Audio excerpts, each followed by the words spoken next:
गया, मिस्र में वो प्राइम मिनिस्टर बना, वहां पे इजराइल के लोग बंदी गृह में आ गए। 430 साल बाद परमेश्वर ने एक बच्चा पैदा किया जिसका नाम क्या था? मूसा था। मूसा को पैदा करने के बाद इजराइल का बंदवाई हटाने के लिए मूसा के साथ अहरोन को देखकर उसने अधिकार के साथ क्या किया? इजराइल को बंदी गृह में से निकालकर उसके बाद जोशुआ नामक एक व्यक्ति को तैयार किया।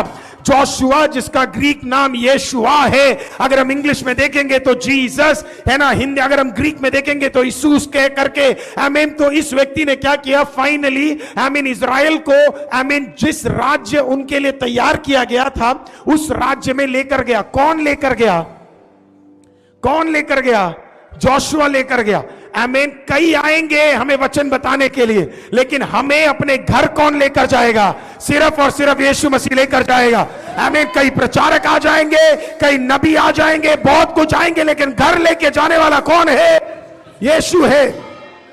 जोशुआ के बाद इजराइल के पास खुद का राज्य आया।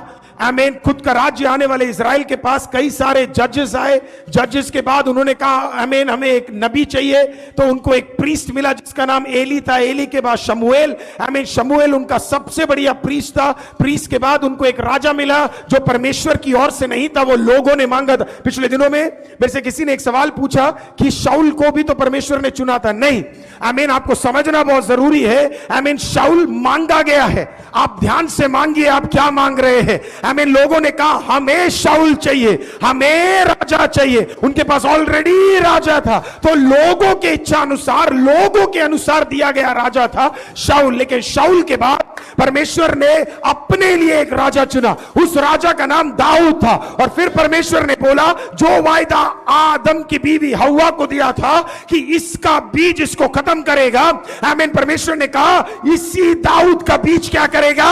शैतान को खत्म करेगा।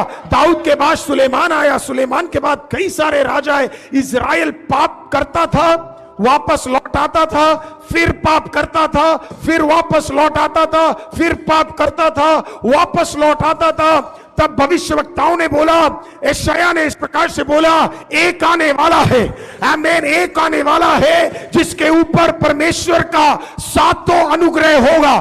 वो परमेश्वर की आत्मा से भरा हुआ होगा, परमेश्वर का अभिषेक उसके ऊपर होगा, परमेश्वर का ज्ञान उसके ऊपर होगा, परमेश्वर का बुद्धि उसके अंदर होगा, परमेश्वर का ताकत उसके अंदर होगा।